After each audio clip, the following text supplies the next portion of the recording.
Renan Santos, no Análises Renais, falou sobre a possível candidatura de Tarcísio de Freitas à presidência. Quem deseja Tarcísio candidato?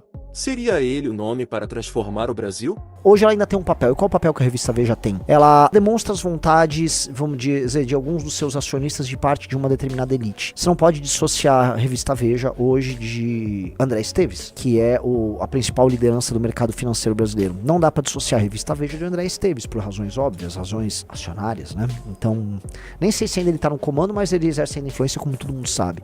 E quando a capa da Veja coloca o plano T e coloca Tarcísio, aí, o que a Veja tá dando a entender? Que é consensual nos detentores de capital de que Lula precisa ser superado e que o nome a fazer isso é o Tarcísio. Por quê? Vamos ler o subtítulo, né? O título tá O Plano T e diz: por a possível condenação de Bolsonaro e a impopularidade de Lula, aumentam as pressões políticas e econômicas para que o governador de São Paulo, Tarcísio de Freitas, se lance como candidato de direita ao Palácio do Planalto. Veja só, aumentam as pressões, o que, Riso? Políticas e econômicas, tá? Ou seja, os detentores, vamos dizer, dos instrumentos de poder aqui no Brasil, tanto políticos quanto econômicos, se convencionaram. Ó, pessoal, é o Tarcísio. É um governador de São Paulo, um cara técnico, um cara razoável, circula bem no legislativo, circula bem no judiciário, circula melhor do que as pessoas imaginam no judiciário. É um sujeito inteligente, inegavelmente inteligente, um sujeito com alta capacidade de processamento de dados. Teria, vamos dizer, o beneplácito do senhor Jair Messias Bolsonaro, num cenário, obviamente, que o Bolsonaro não seria candidato. Não restam sobre ele denúncias de corrupção, é um sujeito discreto, é um sujeito que circula muito bem com o Centrão.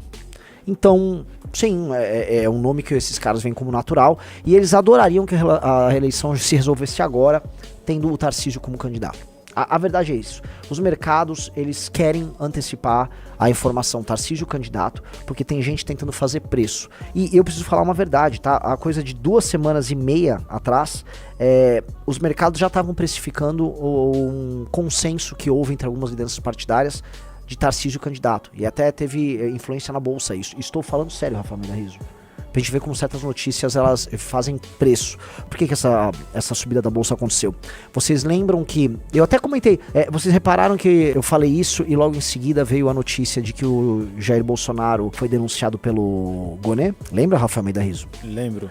Pois bem, as coisas estão amarradas. A denúncia do Gonê, né, eu ainda falei, naquele dia eu vim aqui na live, numa segunda-feira, e falei, o Bolsonaro será preso. Você lembra disso também, Riso? Sim. Bolsonaro será preso, e falei dessa precificação, e falei que há uma tendência dos mercados em fecharem no Tarcísio. Por que havia essa tendência dos mercados em fecharem no Tarcísio? Porque eles estavam aguardando justamente denúncia contra o Bolsonaro, para saber que o Bolsonaro não estaria em campo, e com o Bolsonaro fora de campo, o Tarcísio poderia ter o beneplácito do Bolsonaro, a autorização do Bolsonaro para ser o candidato.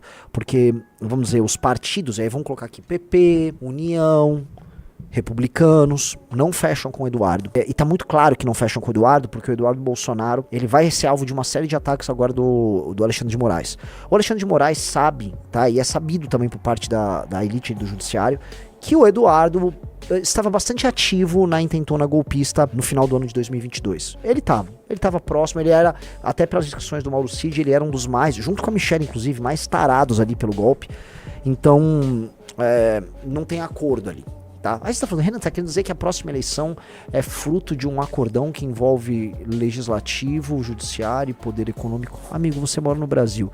Quando você for votar, você já tá votando num jogo que já foi decidido por outras pessoas. Quase sempre assim, quase sempre assim. E não quero ficar dando assim, Renan falando verdade, toma esta red pill do Renan. Não é red pill, isso é uma realidade. Você em maior ou menor grau tem isso em quase todas as democracias, tá? Ou seja, os agentes já preparam o jogo antes do jogo chegar na mesa pra você poder jogar. Mas, dito isso, tem que saber no que eles estão se acordando e qual é a natureza do acordo. E é o caso do Tarcísio. O Tarcísio é muito bem quisto por todos esses elementos. Seria um presidente ruim dentro do contexto que nós tivemos aí de Bolsonaro, Dilma, Lula, Temer, não tende a ser, dentro do padrão, um presidente ruim. Mas vai pegar um Brasil quebrado e não será bom o suficiente para o que o Brasil precisa. Então veja o que eu tô falando. É bom o suficiente para ser melhor do que os outros, mas insuficiente para ser o que o Brasil precisa. Definitivamente o que o Brasil precisa é um choque que ele não vai dar. E por que vocês dizem, Renan, por que você disse que o Tarcísio não vai dar? Porque a carreira dele nunca foi sobre isso. A carreira do Tarcísio, tá? O Tarcísio, ele é um engenheiro e é um sujeito... isso aqui é um elogio que eu tô fazendo a ele, tá? É um sujeito de melhorias contínuas. contínuas.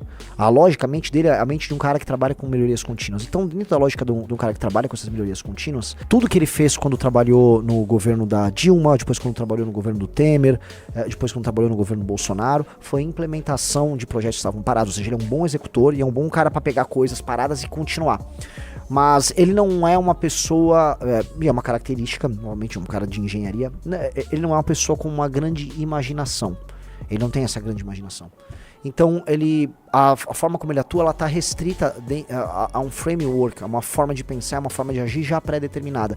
E ele vai fazer o melhor possível, dentro da capacidade de ação dele, dentro daquele framework. O problema é que esse framework, a gente pode chamar, por exemplo, o framework, o consenso de 88, o framework é viciado. Você pode botar o melhor gestor do mundo, que não haverá muito o que fazer dentro desse framework que nós temos, que é o consenso de 88, que são os problemas de competitividade que o Brasil tem. O Brasil precisa de algo praticamente revolucionário. E, em muitos termos, o que a gente tem que ter são rupturas com consensos que nós temos. Então, ele vai fazer essas rupturas de acordo com o histórico dele. Se você for pegar o histórico dele trabalhando no Poder Executivo, nos governos federais que ele participou, e trabalhando agora como governador, não é o caso.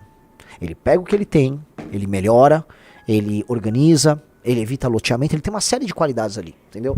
A única qualidade que falta a ele é a qualidade da imaginação. Tanto que ele é um técnico que trabalha a serviço da imaginação de outras pessoas. Então ele serviu a imaginação de uma parte do governo Dilma, serviu a imaginação do governo Temer, serviu a imaginação do governo Bolsonaro, e agora ele vai servir a imaginação justamente dessas forças econômicas e políticas que querem uma pacificação pós-Lula. Ele seria um governo de pacificação. E é por isso que tem bolsonaristas por aí falando que o Tarcísio seria um presidente do centrão. Ah, ele é um presidente do sistema, tal, o sistema quer eleger o Tarcísio, tal.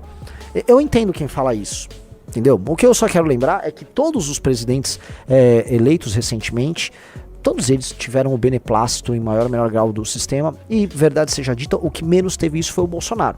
Não por mérito do Bolsonaro, que o Bolsonaro sempre foi não é nem um lacaio do sistema. O Bolsonaro era irrelevante, ele ficava nas franjas do sistema, né? Então, enquanto, vamos dizer, os grandes nomes da política estavam envolvidos na Lava Jato, o Bolsonaro fazia a rachadinha, né? Não é que ele era um sujeito ético, é que ele não tinha, vamos dizer, qualificação política para roubar muito, porque se ele pudesse, ele roubaria muito.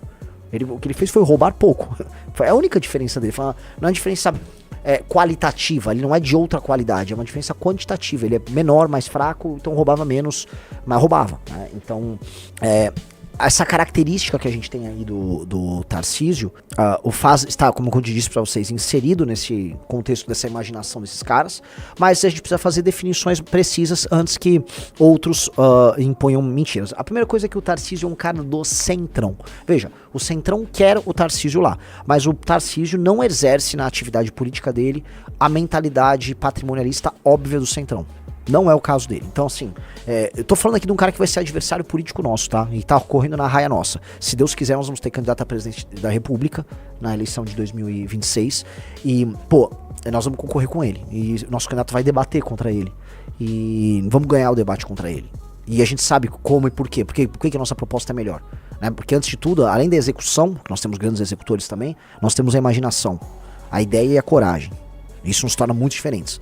Mas, dito isso, chamar ele de um cara do centrão apenas pela conveniência, apenas pela mentira, como os outros fazem, vocês não verão isso da nossa parte, porque não é o caso.